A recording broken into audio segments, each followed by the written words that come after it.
Olá, meus caros. Aqui é o Corvo. E volto para mais um tópico de comemoração dos 60 anos da obra de Robert Bloch, Psicose. Desta vez irei comentar os acontecimentos narrados no segundo capítulo, que introduz uma personagem importante para a sequência dos fatos, que é Mary Crane, e um outro personagem que se trata do homem que ela tinha interesse matrimonial, que é Sam Loomis, dois personagens aí que serão importantes na trama. Mas antes de comentar um pouco sobre eles e o que o livro introduz neste capítulo, eu creio que é importante compartilhar uma curiosidade cinematográfica e literária, talvez, a respeito do nome Sam Loomis. Sam Loomis é um nome, digamos, emblemático para o gênero, muito em virtude da inspiração utilizada pelo John Carpenter ao criar um personagem com esse nome para a franquia Halloween. Carpenter era um apreciador direto da obra do Hitchcock e o seu personagem, o psiquiatra que cuidou e depois perseguiu Michael Myers após a sua fuga em Halloween, é inspirado em Sam Loomis, esse personagem aqui do livro do Robert Bloch, mas certamente uma referência ao filme do Hitchcock, mais do que tudo, porque John Carpenter é um diretor de cinema, e a estética, as referências que ele estava utilizando certamente dizem mais do filme do que do livro em si, mas ambos não estão tão distantes assim como eu mencionei, discuti na primeira análise que fiz a respeito do primeiro capítulo do livro.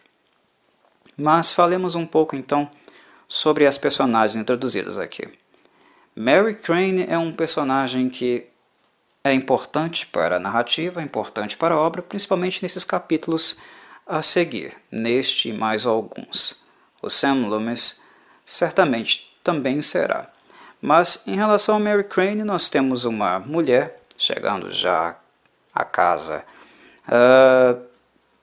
dos 30 anos, com aquele medo típico, comum, principalmente naquela época, levando em consideração que a obra é uma obra adaptada aos anos 60, né?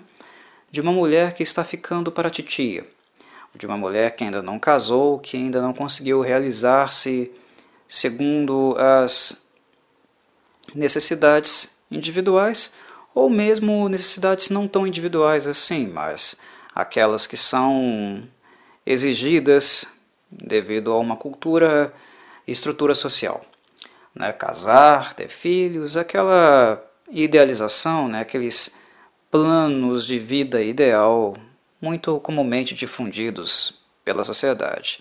Mary Crane não realizou nenhum deles e está um pouco preocupada com o seu futuro e a possibilidade de ter uma família e um marido.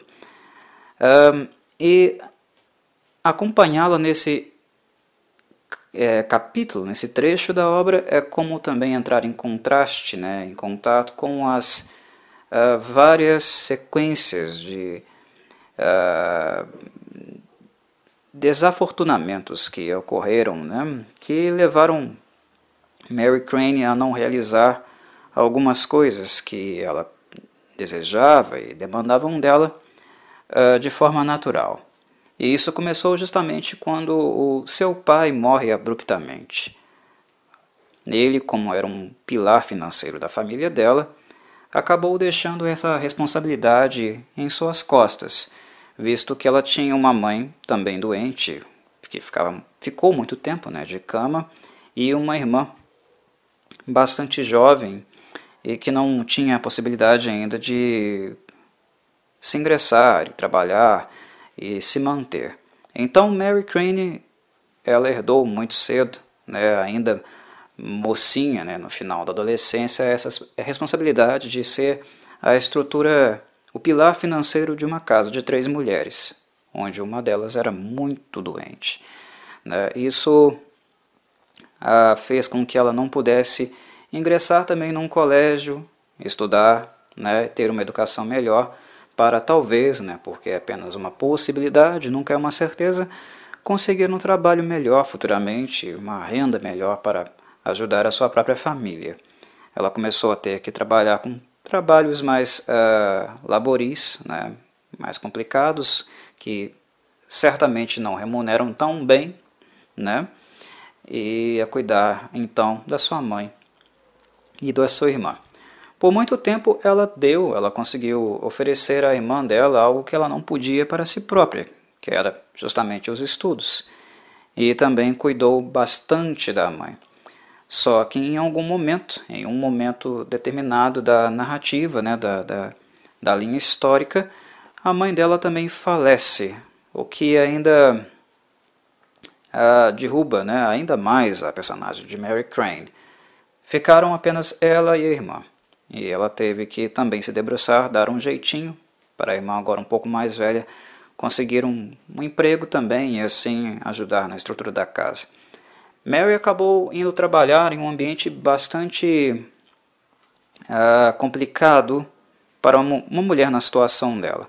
Uma mulher bonita, né, dedicada, autônoma e também muito assediada em virtude disso. Ela foi trabalhar numa agência bancária, né, a agência Lowery, onde ela tinha contato com um sujeito, né, um sujeito avarento, ganancioso, né, típico de um agenciador, um banqueiro, onde ele, através do trabalho de intermediador, né, de vendedores e compradores, é alguém que pouco trabalha e lucra, né, com os juros, né, as taxas, né, o serviço que é cobrado para fazer essas pequenas intermediações, né, ou aquele sujeito que também fica de olho no mercado, né, com hipotecas, ou com pobres infelizes que estão desesperados para ter um dinheiro para pagar suas contas ou sobreviver, e depois deles são cobrados juros exorbitantes, e o cara vai engordando, né, vai enriquecendo com a desgraça dos outros, típico de um banqueiro. E é nesse ambiente, com esse sujeito, que a Mary Crane trabalha, né, e é neste ambiente que ela também vai se ressentindo, né, profundamente com as coisas, né, com a ordem da sociedade e a ordem do trabalho, né, onde ela tem há anos, né, a necessidade extrema, né, de ter que dar conta das coisas, né, dos infortúnios que aconteceram com ela, trabalhando de sol a sol, dando muito duro e recebendo pouco, enquanto ela vê um banqueiro que nada faz, que apenas faz de mulo de trabalho, né, enriquecendo às custas da desgraça dos outros. Isso vai gerando muito ressentimento em Mary Crane, né, principalmente também porque o ambiente dela, além de esfregar isso na cara, né, de que não é necessariamente o quanto você trabalha que te remunera, mas sim a posição, né, onde você está, né, que diz do poder que você tem econômico, né, estar numa hierarquia maior economicamente falando, né, é um lugar que te dá mais conforto e não necessariamente o quanto você trabalha para isso. Além de estar nesse lugar, ela também ocupa um lugar ali nessa empresa, nessa agência bancária, de uma mulher também constantemente assediada, né? Isso o capítulo deixa marcado, né? Explicita muito bem que os clientes da agência bancária também, né, costumam assediá-la. Inclusive cita, né, um dos poderosos da cidade, né, um tal de Tommy Cassidy, que um dia chegou até ela e colocou uma nota de $100, né, sobre o balcão, sobre a mesa dela, né, do escritório, sugerindo que ela passasse, né, um fim de semana com ele. Esse dinheiro na época, né, hoje pode não parecer muito, mas na época era muita coisa, né, mas basicamente ele estava querendo alugá-la como prostituta, né, alugar o corpo dela para um final de semana em um lugar aí qualquer, né. Além de ter que trabalhar num lugar que ela odeia, com pessoas que ela odeiam, né, chefes que ela odeiam, ela ainda é muito exposta a esse tipo de situação, né, de assédio, de abuso e de pessoas, né, de um sujeito nojento que apenas por ter dinheiro acha que pode tratá-la como alguém comprável, alguém com valor, como uma prostituta. Então Mary Crane está farta, cheia de tudo isso, cheia de todas essas coisas, né? E ela estava justamente esperando uma oportunidade de dar um salto em sua vida, mudar o rumo de sua vida. O que acaba acontecendo quando o chefe dela, o Lowry, iria fazer, né, pediu ela para fazer uma transferência de $40 mil. Os anos e anos de trabalho dela na agência acreditaram até esse tipo de confiança do seu chefe, né? E ela viu nisso uma oportunidade de um golpe para sumir de vez no mundo. Mas antes disso, né, temos que introduzir e falar um pouco sobre Sam Loomis, que é justamente com quem ela tem a intenção de dividir esse dinheiro, embora esconda dele, né, a procedência do dinheiro também. Não é a intenção dela dizer que ela aplicou um golpe, né, e sim que ela conseguiu esse dinheiro por herança. Mas quem é esse Sam Loomis? Sam Loomis foi um cara que ela conheceu num cruzeiro marítimo. Né? Mas cruzeiro, como assim? Ela não estava cheia de dívidas, ela não era pobre, não tinha que manter a casa e tal? Sim, mas depois de anos e anos de trabalho, do falecimento da mãe, né, algumas economias que ela e a irmã dela, Lila, juntaram, né, a irmã dela praticamente a obrigou a descansar um pouco. Ela trabalhou por anos, sustentou a casa por anos, né, até a mãe morrer, cuidou da irmã. Então a irmã, como gratidão, né, como um agradecimento, basicamente a intimou a ir nessa viagem marítima e ter um pouco de descanso. E foi nessa viagem marítima que ela conheceu o outro personagem aí, no caso Sam Loomis, né, que se trata também de um rapaz que teve a morte, né, do pai decretada naquela época há pouco tempo, né, mas com a morte do pai também ele não herdou apenas os negócios da família, mas também todas as dívidas, né, que o pai deixara no empreendimento. E ele estava em maus lençóis. Ou ele decretava falência total, né, ou ele dava um jeito de conseguir quitar as dívidas. E ele basicamente optou por essa segunda opção, né, quitar as dívidas. O que fez ele simplesmente trabalhar para pagar todas essas dívidas, né, fazendo uso do seu negócio, mas viver também em condições muito, muito simples. Né? Ele não tinha casa para morar, ele vivia no próprio armazém, que é o trabalho, né, o lugar de trabalho, o negócio que ele herdou do pai, né? Vivia em condições muito ruins, né? Com roupa, comida escassa, tanto que até alguns funcionários, né, dos poucos funcionários que ele tinha, essas pessoas consideravam ele um mão de vaca. Mas era um mão de vaca por necessidade, porque ele tinha que ter dinheiro para o mínimo, né, suficiente para poder comer, viver, e o resto era tudo dinheiro para pagar dívidas. Mas então como é que ele conseguiu ir também num cruzeiro? No caso dele, sorte. Ele ganhou a viagem, né, num sorteio, e conseguiu assim esse bilhete, né, esse ingresso nesse cruzeiro marítimo aí. E foi lá que ele conheceu a Mary Crane, os dois tiveram o primeiro contato, e assim o início do seu romance. Ela, desde muito tempo, né, queria já noivar dele, né, casar-se com ele, algo que também era desejo do próprio, né, eles estavam em sincronia, havia essa reciprocidade entre o sentimento, os interesses, as intenções um do outro. O que pegava era justamente a questão financeira. Ele tinha uma dívida a pagar, né, e não queria casar com ela até que pagasse essas contas, algo que ele necessitaria entre 2 e 3 anos para fazer. Né, e os anos passavam, né, um ano passou, 1 ano e meio, e ela via ele labutando, trabalhando para poder pagar essa dívida, mas ao mesmo tempo batia nela uma ansiedade pelo fato dela estar ficando velha, né? 29 anos, chegando na casa dos 30, né? Em 1960, ela estava ficando desesperada. E isso fez com que ela tomasse medidas extremas, né? Não muito inteligentes, certamente problemáticas, que foi assaltar, né? Roubar o seu chefe, né, tomar dele os 40 mil para assim agilizar esse processo e não ter que esperar o Sam quitar as dívidas para então casar com ela.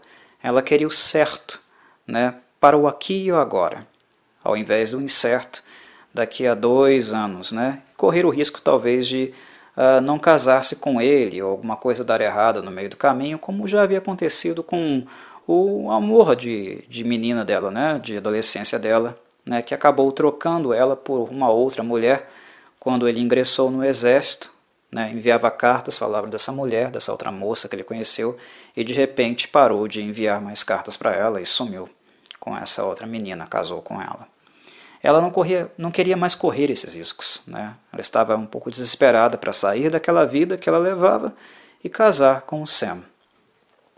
E o Sam vivia, na verdade ele vive, né, muito, muito longe dela, né? Ele vive a quilômetros de distância da cidade dela. Então o plano dela era basicamente roubar o dinheiro da agência, né? Encontrar uma brecha para fazer o roubo, o assalto, visto que ela era responsável por essas transferências financeiras, e sumir dali, né, ir em direção à casa do Sam, longe, né, a quilômetros de distância, e com também, né, a prerrogativa de que o banqueiro, né, as pessoas da cidade onde ela está, pouco sabiam desse rapaz, pouco sabiam do Sam Loomis. A única a saber é justamente a irmã dela, né? O que ela acredita que ela não a entregaria, né? Não